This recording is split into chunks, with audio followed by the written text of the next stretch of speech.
संत ऋषि वर और सिख बंदगी वाली रूह ओदे कोल रहने वाली बुद्धि भी भली आ चंगी आ। बंदगी वाले का संगे बंदगी वाले की नजरे बंदगी वाले की राखी पे कर दिया ओदे ना वफा पे कमा लिया। लगे साकत की बुरी माए साकत मनुखे वो बुढ़िया चंगिया ते साकत जेड़ा टुटा होया है रब नालों दुष्ट बंदा है ओदी मां भैड़ी आ जिन्हें अपने और थवे नूं जन्म दिता वो भैड़ी क्यों पुत करता है गुनाह पुत करता है उपद्रव। मां कहती ना ना ना मेरा पुत है थोड़ा है मेरा पुत है थोड़ा है। और मां पढ़ते कौमीए ते जा करके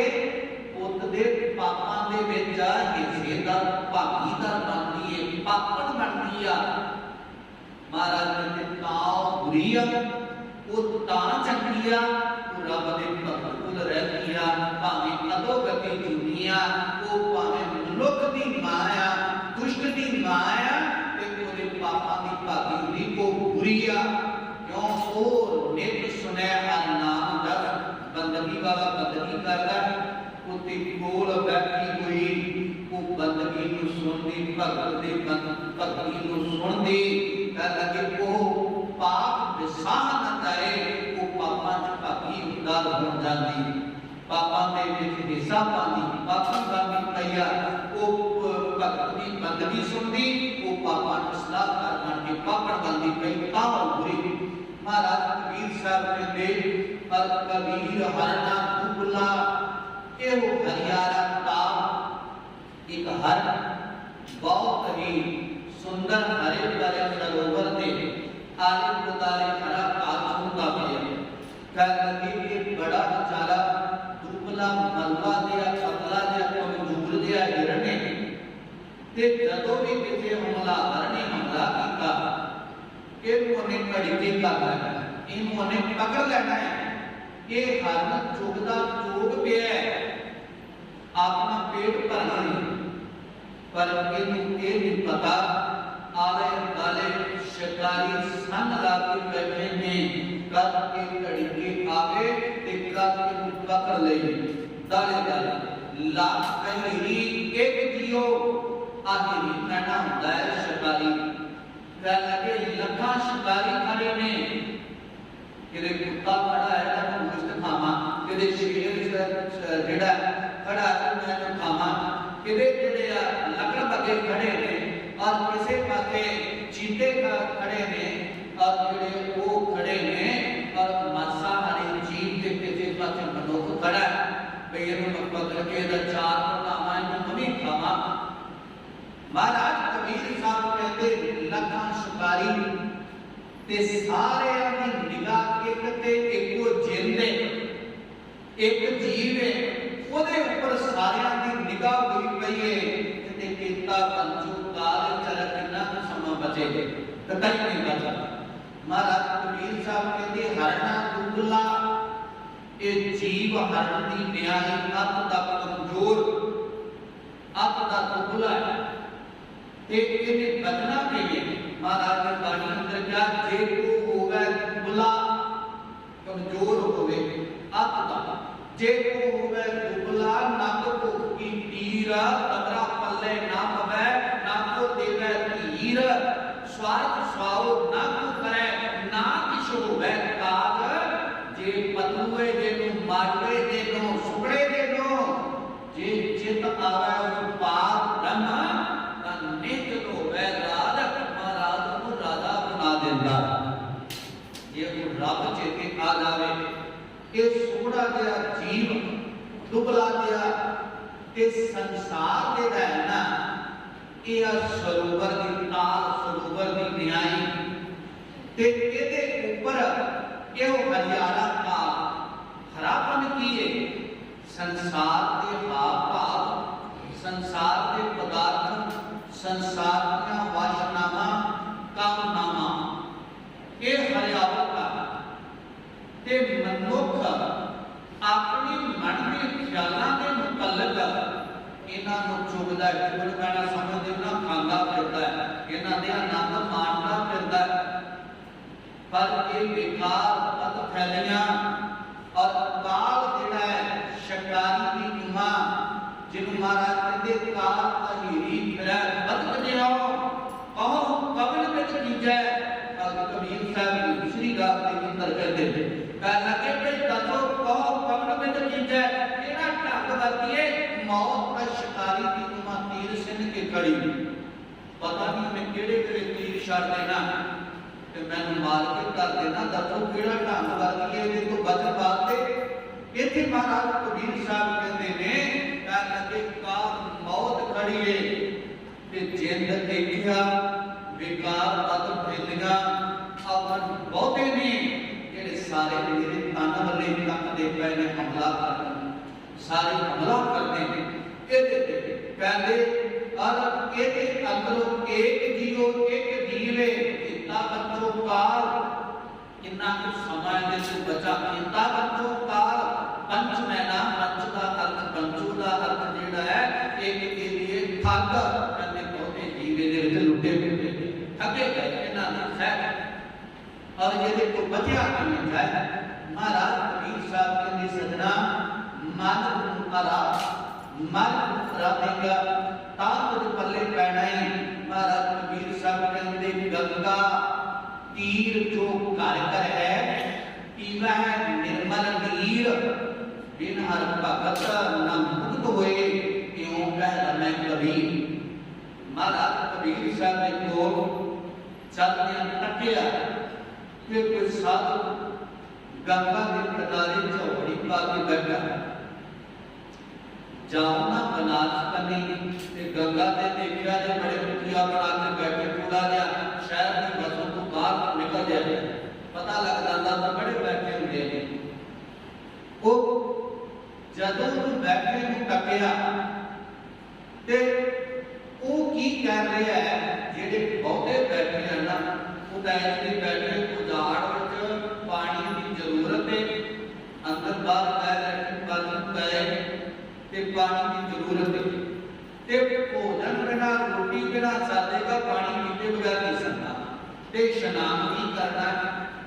ਤੇ ਉਹ ਪਾਣੀ ਦੇ ਕਿਨਾਰੇ ਬੈਠ ਕੇ ਇਸ ਲਈ ਉਹਨਾਂ ਕੁਟੀਆਂ ਤੇ ਬਣਾਈ ਆ ਕਿ ਜੰਗਲ ਵਿੱਚੋਂ ਕੁਝ ਖਾਣ ਪੱਤੇ ਆਦ ਕੋਈ ਫਲ ਮਿਲ ਜਾਏਗਾ ਪਰ ਪਾਣੀ ਦਾ ਪ੍ਰਬੰਧ ਮੈਂ ਕਿੱਥੋਂ ਲਿਆਵਾਂਗਾ ਭਾਂਡੇ ਭਰ ਭਰ ਕੇ ਰੱਖਾਂਗਾ ਇਸ ਕਰਕੇ ਪਾਣੀ ਦੇ ਕਿਨਾਰੇ ਕੁਟੀਆਂ ਬਣਾ ਕੇ ਬੰਦਗੀ ਕਰਨਾ ਪਵੇ पर कबीर साहब ने गल क्यों कहनी पई जे वो बंदगी करदा मैं सारियां दी गल नहीं करदा सारियां दी कबीर साहब महाराज ने नहीं कीती हुण गंगा के किनारे सारे पंडित पानी लैके कुदियां भर के अखां में के बैठे सन उन्हां विच बैठण वाला पानी दी कुदी भर के बैठण वाला एक पंडित शिवदत्त भी सी ते शिवदत्त एक पूजे योग आत्मा सी बाला प्रीतम वो गंगा के किनारे बाला प्रीतम जी अपने साथियों नाल जांदे ते और जदों जांदे ते जिन्नियां ने मखाना दे बैठण दे अपना बंद करके पूरे पूरी पानी की रखी आनियां ने पीछे गुरुदाना साथियों ने बाला प्रीतम ने होना और पूजी पानी वाली चुकनी दे सिर ते पा देनी ने फिर काम दाना उन्होंने बड़ा खिड़खिड़ा के हाथ ना पखंड दा पाद हो गेना पर बाला प्रीतम आज चलते हुए पंडित शिवदत्त के कोल भी आ गए ते हानी जेड़े ने मैं कहना धन ने वो बच्चे धन भाग उन्हां दे धन भाग उन्हां दे मां बाप दे और धन धन उन्हां दा आया धन धन उन्हां दी मां धन धन उन्हां दा बाप जिन्हां दे बच्चे सगे माल गुरु गोबिंद सिंह महाराज दे बचपन दे साथी बने दे नाल खेले गलगा पटने दिया विच आनंद लिया यारो और उन्हां दे तां चरणा ते नमस्कार है वो पीछे खड़े उड़ीक विच के सतगुरु और गोबिंद राय हुण पूजी पानी दी दे सिर विच पा देंगे ते असीं दा मौजू उडावांगे मौजू मैडम मखौल उडावांगे हस्सां ते पंडित साडे पिछे पत्तू असीं विदाई नहीं देना भजना अगे सारे पंडितां दे सिर विच पानी पैंदा अज सच्ची सरकार गए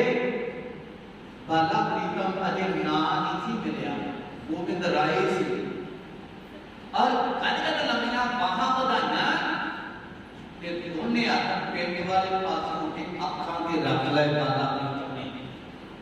ते बाज दे के कहते बाबा झात ते दोने हाथ फड़े जिहड़े रब दी जिहड़े सकून दी उडीक विच सी ना पंडित शिव तक पहला रोज अंदरों जुड़दा अरे वो हाथ टच कीते ते ऐवें लगा कि मानो हिमालय पर्वत ते बैठा इन्नी ठंड इन्ना सकून ओदी खुशी दा हद ना रहा अंदरों आवाज आई मेरा बाला प्रीतम ये पंडित शिव दा निकलिया कि मेरा बाला प्रीतम ते गुरु कलगीधर साहब ने आप ये गल कही है जदों और रानी मैनी ते पंडित शिव दत्त और आनंदपुर आउंदे ने और अपने प्यारे के बड़े कट के ते पता लगता मां आउंदी है और बाबा आंदा पे है ते सतगुरु अगों दी लैन गए ते पंडित जी बिरध होने करके ना अब पालकी च आ रहे सन ते जब पालकी दे नेड़े जाके पालकी हाथ ला के और चक्कर लगे ना बाला प्रीतम ते पंडित जी कहते मैं छाल मार दियांगा पालकी जो जे तुसां हाथ लाया अज विचों उतरे ते देखिया चेहरे के ऊपर दस्तारे की कलगी सजी हुई आ ते सची सरकार ताकि कहते मेरा कलगी ना बाला कहते बाबा ये शब्द सारे ने सुनाया पर तेरे मुख तो कोई आवाज तेरे बगैर बाला प्रीतम नहीं किया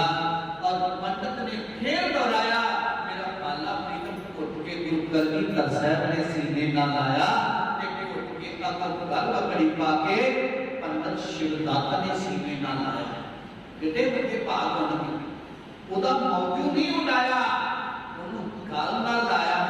ओदे अखां ते हाथ धर के ओनू दृष्ट बनाया ओनू दरगाह तक दी नजर बख्श दी महाराज सच्चे पातशाह उन्हां दी गल महाराज कबीर साहब करदे ने कहंगे जेड़े केवल कहंदे सन गंगा दा नहा लो एक एक मुक्ति मिलता है जो कुछ करती होती है उन्हां दी गल करदा ओदी ओनू महाराज कबीर साहब कहते गंगा के किनारे तीर नाल हुंदा किनारा और गंगा के किनारे जो घर है जो अपना घर बना लवे कुटिया कह लो बहन जिथे बह गए जिथे बैठे घारी आ और जो घर करे घर बना लवे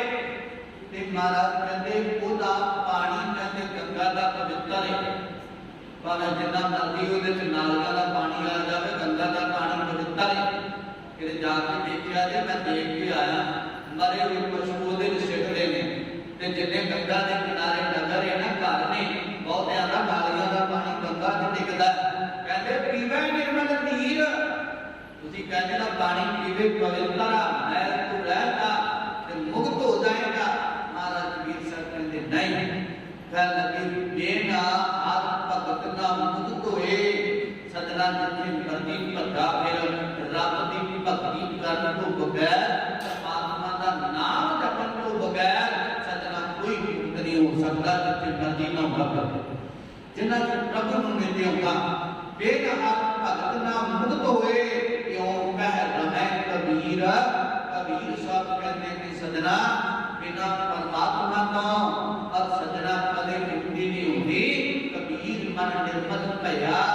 जैसा गंगा नीर दूजा शब्द उतर देते कह लगे रब की भक्ति करके नाम जप के सजना जिवें तू कहना ना पवित्र दसे इनू मैल पैनी कह लगे मैल हो सकती दूषण हो सकता है मन ऐ निर्मल हो गया बंदगी करके नाम जप के आराधना करके भगवान नो और जेड़ा स्पर्श करके स्पर्श करके महाराज इतना कहते जिवें तू गंगा दा पानी पवित्र मानदा है मेरा मन पवित्र हो गया बंदगी करके पानी पी के नहीं बंदगी करके महाराज कबीर साहब कहते कबीर मन निर्मल भया हो गया किस तरह जैसे गंगा नीर जिवें गंगा दा पानी पवित्र मन्निया जाता है पाछे लागू हर वेले कोई पानी पीण वाला पानी च नहाउण वाला ओदे मगर मगर रब नहीं तुरदा किसे दरिया च नहा लो किसे नदी च नहा लो ओदे च नहाउण नाल रब नहीं पिछे तुरदा कहंदे सजना हर एक इत्थे पै गया मन पवित्र हो गया। कहने लगे सजना फर्क इतने पै गया, पर्ची लागू हाथ रह कबीर कबीर रात पीछे बाजा मारता फिरता है, कबीर कबीर कहता फिरता है। और कबीर बड़ा परमात्मा वो परम पिता परमात्मा की गल की गुरबाणी ने धन धन गुरु नानक देव महाराज सच्ची सरकार संसार के अंदर आए। सानू उन्होंने गुरबाणी पहला ही गुरु सी। देखो गुरु नानक साहब महाराज के बचन ने सिद्धां गलदे सिद्ध पुछदे तेनू केड़ी शक्ति ले आई, केड़ा तेरा गुरु आ? ते गुरु नानक साहब महाराज ने अपने गुरबाणी अंदर में शब्द गुरु सुरत चेला साडा शब्द गुरु आ। वो शब्द गुरु सी। आद काल तो प्रकृति होण विच शब्द नाल आई आ, पर शब्द नूं जानिया नहीं किसी ने। तन नूं मूरे कीता, शब्द नूं पिछे कर दिता। तन दे पुजारी बन गए। महाराज ने जो निर्गुण रूप च आकार रूप वैभव दा उपदेश सी, संदेश सी, वो साडे तक सरगम धार के सानू को कमाउणा, धियाउणा, संसार विच रहना, घर घट नहीं छड्डना, ये सब कुछ सिखाया। ते सिखा के महाराज सच्ची सरकार और उस अकाल का सरगुण स्वरूप ने निर्गुणा सरगुण की कोई कलाकार जन सगली कोई सरगुण स्वरूप गुरु नानक रंगराज महाराज आज उन्होंने दर्शाया। दुकान के बैठा दुकानदार धर्म किवें कमा सकता है, रब किवें ध्या सकता है। गृहस्थी गृहस्थ परिवार के विच रह के परमात्मा नूं किवें पा सकता है। एक किसान हाल बाउण वाला किवें परमात्मा नूं पा सकता है। एक प्रचार करने वाला और वो परमात्मा नूं किवें पा सकता है। परमात्मा की इबादत करे, परमात्मा के गुण गावे। सब कुछ महाराज ने सानू प्रैक्टिकल करके दिखाया। ते फिर अब सच्ची सरकार ने देखा आदि मुकम्मल रूप च नहीं हुए, आदि सूझ नहीं आई। सच्ची सरकार ने वो जोत गुरु अंगद साहब विच जगाई। ते आप सच्ची सरकार और उन्होंने खडूर की धरती पे तोड़ दिता। आप सच्ची सरकार ने अपने इस तन संकुचना चाहा, इस सरगम निर्गुण रूप दे विच मिलाना चाहा। ते जब सच्ची सरकार ने सारियां नूं संदेश दे दिता कि उस वेले दो धड़े बन गए, एक मुसलमानां दा ते एक उस वेले जेड़े हिंदू वीर सिख वीर इन्हां दा बन गया। कहंदे असीं तां महाराज दे तन दा संस्कार करांगे और अद्धे कहंदे भई असीं जेड़ा है दफन करांगे। महाराज सच्ची सरकार ने देखिया उन्हां दा टकराव पैदा हो गया। सच्ची सरकार ने भलियो और उसी बैठ के आराधो और दिने दिन चढ़े और जो मर्जी करया। और सच्ची सरकार दीन दुनी दे मालक और तन के ऊपर वस्त्र लिया और प्यारो और जिन्हों महाराज कहते जो जल में जल आए ठिकाना, जो ज्योति संग ज्योत समाना, मिट गए तब पाए विश्राम, नानक प्राप्त है सतगुरुवान। जिन्हों महाराज कहते सूरज किरण मिले, जल का जल हुआ राम, ज्योति ज्योत रही, संपूर्ण किया राम। गुरु नानक साहब महाराज निर्गुण दे विच मिल गए। जब दिने दरवाजा खुलिया, जब दिने दरवाजे के नेड़े आए, आके की देखते ने दोनों धिरां ने फुल रखे हुए सन। भाई जिहदे फुल हरे भरे रह के कुमलाए ना, वो जो चाहे कर रहे। हुण जेड़े फुल रखे आके देखे फुल दोनों धिरां दे हरे भरे। महाराज उन्होंने साडा उपदेश चारा वर्गां नूं दिता, सारे गुरु को उपदेश लाते सन। सच्ची सरकार का शरीर नहीं सी, शरीर नहीं सी, कली चादर महाराज और सरगम निर्गुण के विच मिलाता, तत्तां विच मिलाता। एक गल पहला भी इतिहास विच आ गया, जब कतल बटाले सिद्धा ने डुगर विच ही खेडी ना बाहर आया। भाई महाराज और सानू लभो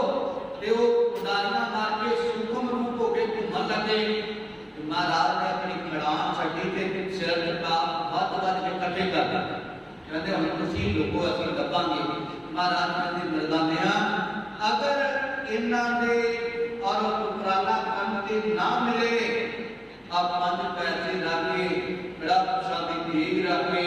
तू बेनती करी असीं प्रगट हो जावांगे। महाराज ने तत्तां विच तत्त मिला के सन और सिद्ध हम गए हाथ आम मनुख तक ही सिद्ध शक्तियां वाले और पताला तक आकाश तक हम गए। जो 5 पैसे ते देग लैके अरदास की मेरे सतगुरु महाराज जी ने बैठे सन उवें ही सामने प्रगट उवें मर्दां संकोच लिया। फिर दोनों धिरां दे विच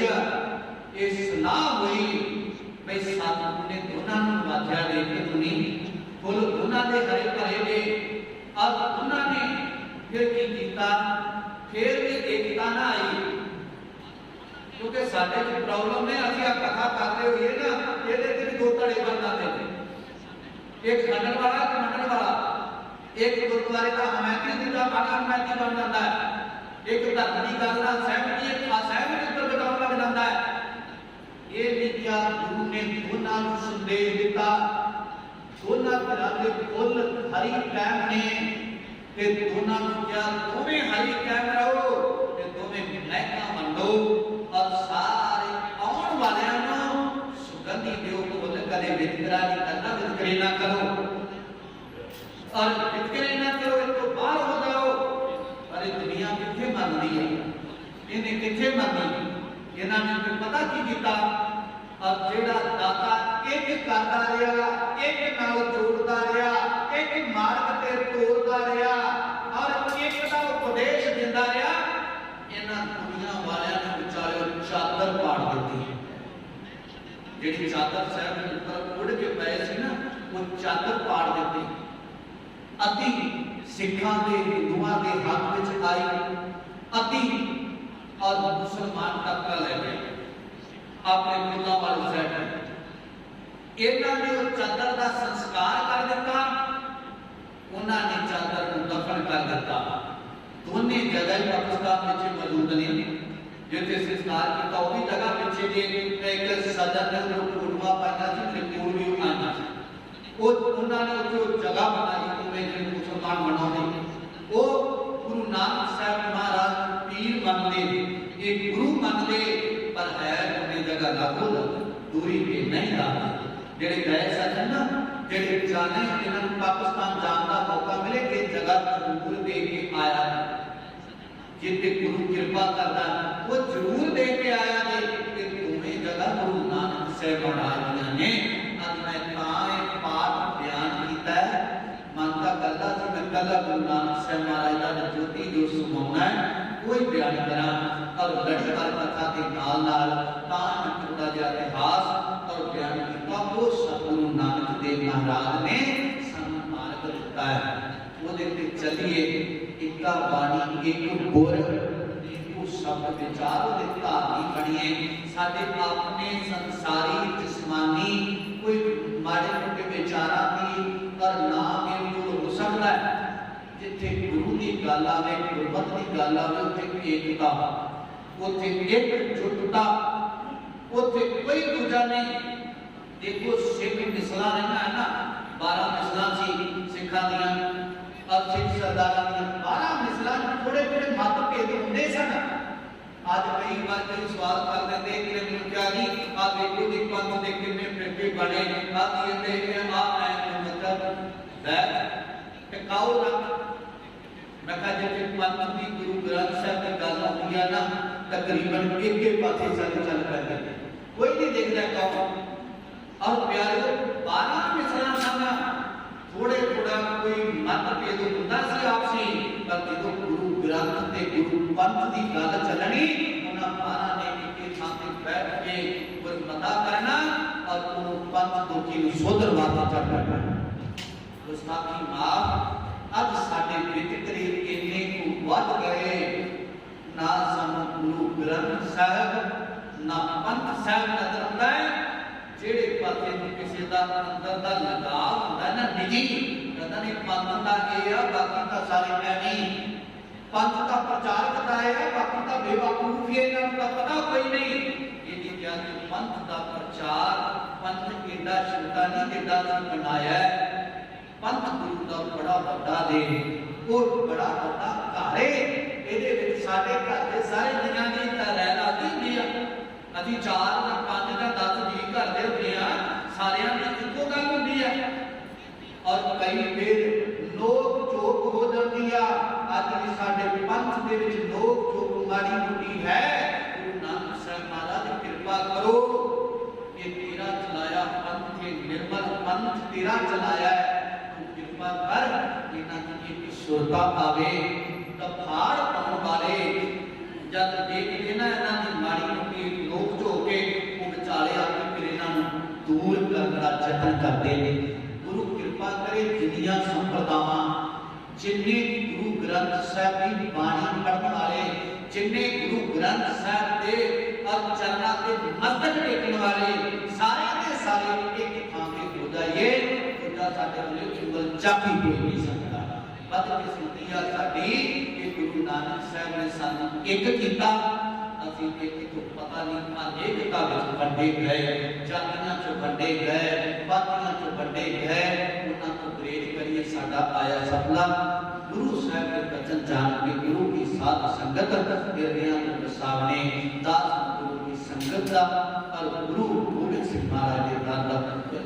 बात करना, इन्नियां बेनतियां प्रवान करनियां। अरदास अंदर शामिल होइए। वाहिगुरू जी का खालसा, वाहिगुरू जी की फतेह।